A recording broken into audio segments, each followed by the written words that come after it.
Chers frères, chères sœurs, bonsoir. Je suis l'apôtre François-Xavier Bédiham de la mission Victoire du Saint-Esprit. Ce soir, je suis là devant vous pour partager de 2 ou 3 points et éventuellement, comme vous le savez tous, nous sommes dans une situation pandémique et il est toujours important que nous puissions à un moment donné ou à un point donné communiquer les messages que Dieu nous donne. Et surtout lorsque ce sont des messages qui sont adressés à son peuple. Il est important que nous puissions être fidèles dans la transmission, autant pour moi, de ces messages. Tout d'abord, je tiens à remercier l'Éternel Dieu Tout-Puissant pour c'est un de mes pères spirituels à qui je voudrais bien saluer, tel que le pasteur Félix Banon en Italie, le pasteur Ivan Castano en France et le docteur Bishop Victor Ombanissi à Lagos. Et bien éventuellement, je voudrais aussi saluer Papa Karamberi. Dieu merci, il est sorti de son état de maladie, bien que pour nous qui sommes en Christ, nous qui sommes des enfants de Dieu, nous le savions très bien qu'il était déjà guéri d'avance, mais c'est aussi une très bonne nouvelle pour tout le monde entier qui regarde, afin qu'il sache que notre Dieu est vivant et il est tout puissant. Je voudrais déjà vous rappeler, s'il vous plaît, quel que soit notre degré de chrétienté ou notre spiritualité, n'oublions pas de joindre l'utile à l'agréable. Donc, je vous invite à toujours respecter les instructions qui sont données par les différents gouvernements dans les pays respectifs dans lesquels vous vous trouvez, à savoir laver les mains, avoir 1 mètre de distance avec les gens, ne pas se serrer la main. Tout ça, c'est important. Ce n'est pas une mauvaise chose. C'est pour le bien de nous tous. Bien que cela ne rassure rien du tout. Et voilà pourquoi, au jour d'aujourd'hui, je suis devant vous pour vous communiquer, comme je disais tantôt au départ, 2 ou 3 points. Le premier point, ce que je voudrais vous rappeler ici, c'est que sur des sources sûres, révélatrices, que ce soit personnellement ou que ce soit au travers de nos leaders et grands frères spirituels, papas spirituels, nous avons bien compris que le coronavirus Covid-19, comme il est appelé, ou alors STRAS Covid-19, est un virus fabriqué. Ok? C'est un virus fabriqué pour un bon nombre de raisons, d'où la principale raison. Nous savons très bien que l'Antéchrist est réel et que ce n'est pas au temps de la fin qu'il paraîtra uniquement, mais il a, depuis le commencement, entamé un travail qu'il est en train de perpétrer par ce genre de mouvement. Parce que si vous regardez bien le caractère de cette pandémie, avec des yeux spirituels bien sûr, vous allez réaliser que c'est plutôt une épidémie, ou alors autant pour moi une pandémie de peur. Comme l'a dit Papa Castano, c'est vraiment une pandémie de peur. Et la peur est l'un des instruments de l'ennemi du diable. Le diable utilise la peur pour régner. Le diable utilise la peur pour gouverner. Et cette peur-là est manifestée et malheureusement, elle affecte un grand nombre parce que, comme la parole de Dieu le dit, autant pour moi, mon peuple périt faute de connaissance. Alors, je suis là pour vous annoncer une très bonne nouvelle. Une très très bonne nouvelle. La bonne nouvelle, c'est que dans la nuit de vendredi à samedi, j'ai reçu une révélation de Dieu personnellement, me confirmant effectivement que cette pandémie, en fait, elle a été vraiment anéantie. Elle a été complètement anéantie. Quel que soit le fait que vous voyez encore des gens ça et là attraper ce virus et autres, même si ça va sur 2-3 mois encore d'ici là, mais sachez-le et ayez-le en esprit, c'est terminé. Je peux vous rassurer que l'Antéchrist et ses agents, par le canal du coronavirus ou STRAS COVID-19, a manqué son but. Bien-aimé, je suis là pour te féliciter pour tes prières et pour t'encourager à continuer.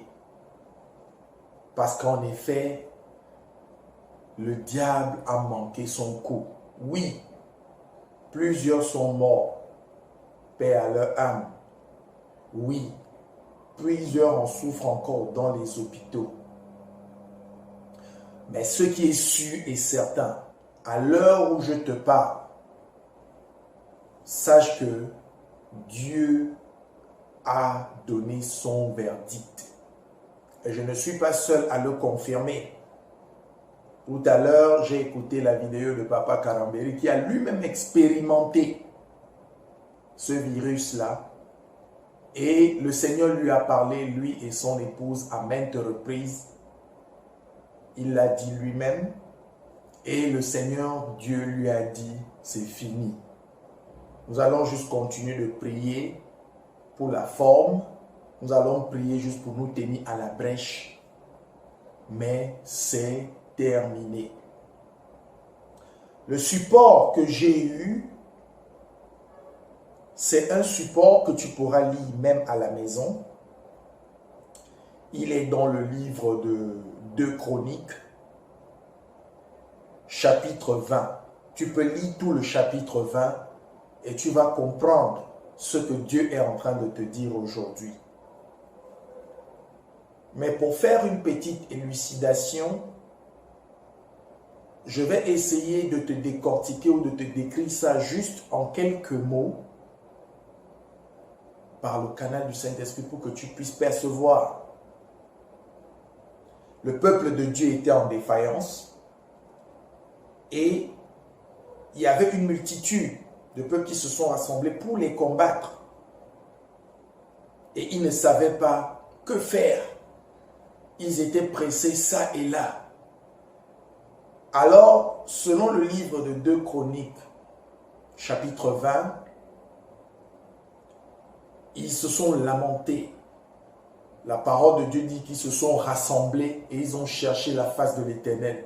Juste comme toi et moi, nous nous sommes rassemblés pour chercher la face de l'Éternel en ce qui concerne ce temps de pandémie, pandémie de peur. Au lieu d'avoir peur comme les autres et stresser, nous, on a choisi de chercher la face de l'Éternel pour comprendre de quoi il s'agit. C'est de cette même manière que le peuple de Dieu a recherché la face de Dieu. Et ils sont arrivés à un point, à partir du verset 12, où ils ont dit, Seigneur, on ne peut rien. En tout cas, nos yeux sont fixés sur toi. Qu'est-ce que c'est merveilleux. Nos yeux sont fixés sur toi. Ça me rappelle la chanson, mes yeux sur toi, mes yeux sur toi, Jésus. Je n'ai nul autre que toi, mes yeux sont sur toi. Bien-aimés, c'est la même chose qu'ils ont fait. Ils ne savaient pas quoi faire, juste comme le coronavirus s'est manifesté ou le stress Covid-19, comme on l'appelle. Personne ne savait quoi faire. Tout le monde était, je ne sais pas, angoissé, stressé, bouleversé, confus. Même les techniciens en la matière ont déclaré avoir vu quelque chose qu'ils n'ont jamais vu. Mais je vous assure que le diable a mis tout en place pour confondre l'Église. Le diable a mis tout en place pour déstabiliser l'Église. Ce virus, cette pandémie, ne vient pas de Dieu. Non, non, non, non, non, non, non. Elle vient du camp de Satan. Mais Dieu, dans sa volonté permissible, a permis pour que l'Église soit renforcée,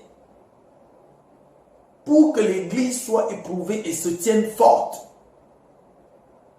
Oui.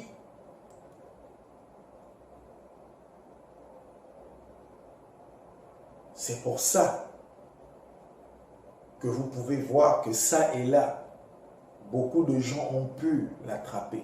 Malheureusement, il y a eu beaucoup de morts, mais Dieu est tout-puissant. Mon frère, ma soeur, je vais t'interpeller aujourd'hui afin que tu comprennes que ce temps de pandémie est un temps en faveur pour l'Église. Oui, parce que le diable utilise cette pandémie pour affaiblir l'Église. Mais Dieu, stratège qu'il est, utilise la même pandémie pour rendre l'Église plus forte. J'ai fait un message dernièrement où je disais, c'était une révélation, le stress Covid-19 a tout fermé et allait même oser jusqu'à vouloir fermer l'Église du Seigneur Jésus-Christ. Mais hélas, l'Église du Seigneur Jésus-Christ n'a pas été et ne sera jamais fermée par Satan. Parce que si Satan arrive à fermer l'Église de Jésus-Christ, toi et moi, nous sommes morts. Mais gloire à l'Éternel Dieu Tout-Puissant. Gloire au Seigneur Jésus-Christ. Et gloire au Saint-Esprit. Parce qu'en réalité, je voulais dire en vérité, le stress Covid-19, oui, a fermé des bâtiments, ça et là, des bâtiments. Mais le stress, autant pour moi, Covid-19 n'a pas fermé l'Église du Seigneur Jésus-Christ. Voilà pourquoi je t'interpelle aujourd'hui au nom du Seigneur Jésus. Et je te dis, mon frère, ma soeur, prends courage. Prends courage. Les bâtiments où nous allons tous les dimanches ont été fermés. Mais toi qui représentes le corps de Christ, toi qui représentes l'Église du Christ, tu n'as pas été fermé. Donc le Seigneur m'a révélé ceci et je vous le relate. Demain dimanche, oui, les églises sont fermées, je veux dire les bâtiments. Mais nous, partout où nous sommes, nous représentons l'église et cet endroit deviendra une église. Pour la bonne nouvelle, si on a fermé une grande église, je veux dire un grand bâtiment, supposons par exemple de 500 personnes, ces 500 personnes qui représentent chacun d'eux une maison, dans leur maison vont représenter l'église, et une église fermée va faire 500 églises ouvertes. Donc, tu peux comprendre que le diable n'a pas fermé les églises. Non. Bien-aimé, demain c'est dimanche. Dans ta maison, même si tu ne peux pas inviter un ami, un frère, une soeur, pas de problème. Mais je suis sûr que tu n'es pas seul dans la maison. Et même si tu l'étais, ce n'est pas un problème. Mais je sais que chacun de nous, nous sommes au moins 2 ou 3 ou 4, voire 5 ou 6 même, dans chacune de nos maisons. Partout où vous vous retrouvez, prenez la peine d'être connecté avec votre église, soit par le moyen de YouTube, ou si votre église a une chaîne de télévision. Si votre église n'a pas une chaîne de télévision sur YouTube ou sur Internet, rassemblez-vous et faites ce que nos aïeux spirituels faisaient avant, le regroupement des églises dans les maisons. Parce que l'ennemi pense qu'il a fermé les églises. Non, non, non, non, non, non, non, non. Il a fermé les sociétés. Il a fermé les entreprises. Il a fermé le gouvernement. Mais il ne pourra pas fermer l'église. Parce que c'est l'église qui a la solution de tout. Sans l'église, le monde est foutu. Alors, tu dois comprendre l'importance du fait que tu te tiennes à la brèche partout où tu te trouves. Lorsque nous lisons la parole de Dieu dans le livre de 2 Chroniques chapitre 20, à partir du verset 12, quand vous lisez au 13 là, au 13, l'Éternel Dieu Tout-Puissant répond à son peuple. Il dit, ok, j'ai écouté vos lamentations, j'ai écouté vos prières. Il leur dit, oh mon frère, ma soeur, c'est merveilleux. Il faut lire 2 Chroniques chapitre 20.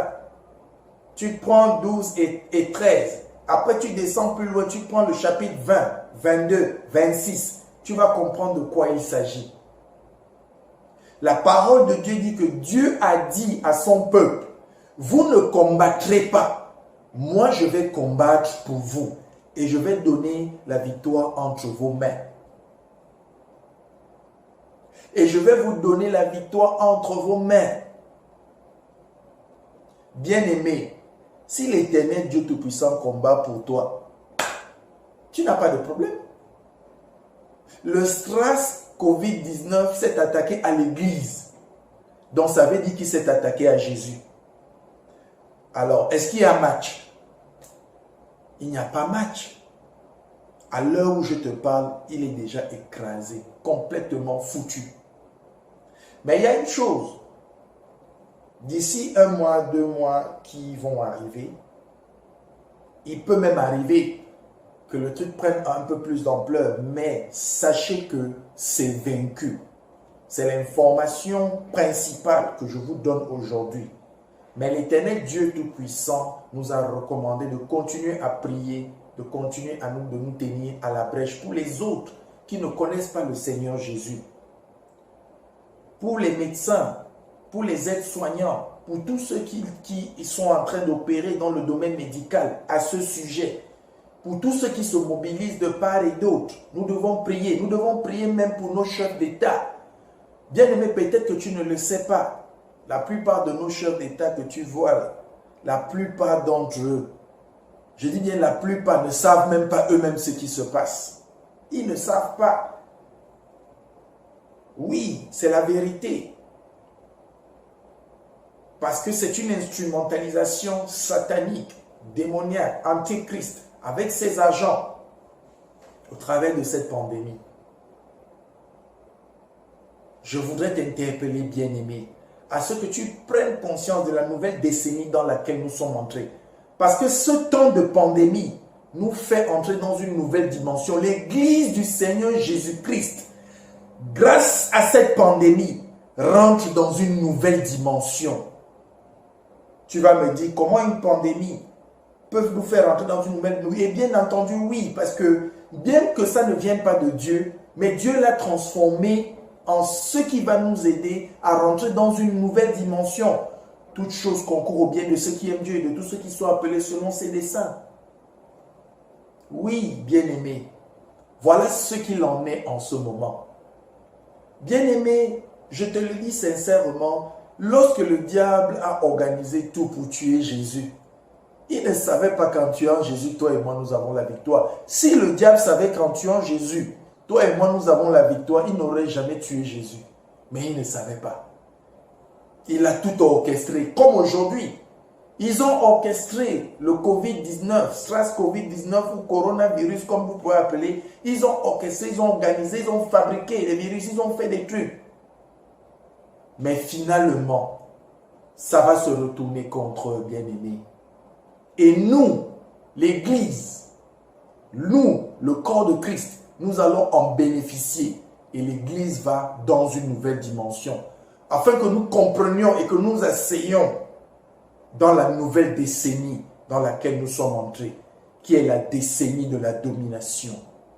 Oui, la décennie de la domination. La décennie où l'Église reprend sa domination qu'elle a perdue pendant longtemps. L'Église reprend son originalité. L'Église reprend son intégrité. Car le monde attend avec un ardent désir la révélation des fils de Dieu. Oui, l'Église, au travers de cette pandémie, va s'affiner pour la nouvelle dimension. Le monde dépense des milliards de dollars pour les réchauffements climatiques et autres. Mais l'Église a un rôle à jouer. Voilà pourquoi il est important de savoir quel est ton rôle, qu'est-ce que tu vaux, qu'est-ce que tu as dans ton air ou alors ta sphère d'influence. Pourquoi est-ce que Dieu t'a placé là où tu es? Bien-aimé, tu n'es pas n'importe qui. Tu n'es pas n'importe qui. Tu es la lumière du monde. Tu es le sel de la terre. Alléluia. Je t'interpelle à lire 2 Chroniques, chapitre 20. Tu peux lire tout le chapitre et tu vas comprendre. Qu'est-ce que le peuple de Dieu a vécu à ce moment-là, comme stress que nous vivons en ce moment. Et comment est-ce que ça s'est finalisé? Et tu vas réaliser la victoire que Dieu te donne aujourd'hui. Je rends grâce à Dieu pour Papa Karamberi parce qu'il a dit quelque chose dans la vidéo que j'ai écoutée aujourd'hui qui confirme tout ce que je suis en train de dire. Je rends grâce à Dieu pour Papa Castano parce que c'est un grand homme de Dieu. Et il a la révélation. Je rends gloire à Dieu pour tous les grands hommes de Dieu, les grands serviteurs de Dieu qui œuvrent dans l'intégrité. Le moment est arrivé. Ça, c'est notre décennie. La décennie de la domination. Oui. Notre temps est arrivé. Notre temps est arrivé, bien-aimé. Alors je t'interpelle. Demain dimanche, étant chez toi, que l'église prenne place. Rassemble tes enfants. Pour toi qui as des enfants, ta femme, pour toi qui as une femme, ton mari, pour toi qui as un mari. Rassemble tes enfants autour d'une table. Faites le culte. Élevez votre voix vers l'Éternel Dieu Tout-Puissant. L'église n'est pas fermée. Ils ont fermé les bâtiments, mais ils n'ont pas fermé l'église du Seigneur Jésus-Christ parce qu'ils ne le peuvent même pas. Alléluia. Une fois de plus encore, je vous exhorte à respecter les instructions données par les États dans lesquels vous vivez, les pays dans lesquels vous vivez. Et en même temps aussi, je profite de l'occasion pour dire, pour toi surtout, qui m'écoute, toi qui es francophone, nous rentrons dans une nouvelle ère francophone. Il y a un grand réveil francophone qui est en train de prendre place. Oui, la francophonie est en train de prendre le peloton. Il faudrait que tu sois conscient de ça. Je te le dis parce que tu fais partie de ce mouvement. Voilà pourquoi nous devons rendre gloire à Dieu pour ce que nous sommes. Dieu est merveilleux. Une fois de plus encore, je rends gloire à Dieu. Au travers de cette pandémie, bien qu'il y a eu des morts, paix à leur âme, nous sommes vraiment de tout cœur avec les familles qui ont perdu des êtres chers. Mais le plus important, ce que nous devons retenir, c'est qu'après cette pandémie, nous devons prendre des mesures importantes. D'abord sur le plan spirituel et après sur le plan physique, financier et autres. Et je crois que les grands ministères, les églises aujourd'hui ont compris l'importance d'Internet, l'importance des réseaux sociaux, l'importance d'avoir des moyens d'atteindre les gens virtuellement. C'est aussi une puce que nous devons mettre à l'oreille. Au travers de cette pandémie, nous allons bénéficier, l'Église du Seigneur Jésus-Christ va bénéficier de beaucoup de sagesse, beaucoup d'intelligence, afin que nous puissions entrer tête haute dans la nouvelle dimension de l'Église, ce que j'appelle l'Église de demain. Gloire à l'Éternel Dieu Tout-Puissant. Merci Seigneur. Sois béni mon frère, sois béni ma sœur. Père éternel Dieu Tout-Puissant, Seigneur, je te bénis, je te loue, je te rends grâce. Je te remercie infiniment pour ce moment que tu as permis. Je prie au nom de Jésus-Christ pour tout le globe terrestre. Partout où les êtres humains se trouvent dans ce globe, je prie, éternel Dieu Tout-Puissant, afin que tu continues de te manifester et que le corps de Christ, la représentation du royaume de Dieu dans les cieux sur la terre, soit établi et fondé pour la nouvelle dimension dans laquelle nous entrons, la décennie de la domination. C'est au nom de Jésus-Christ que j'ai prié. Amen.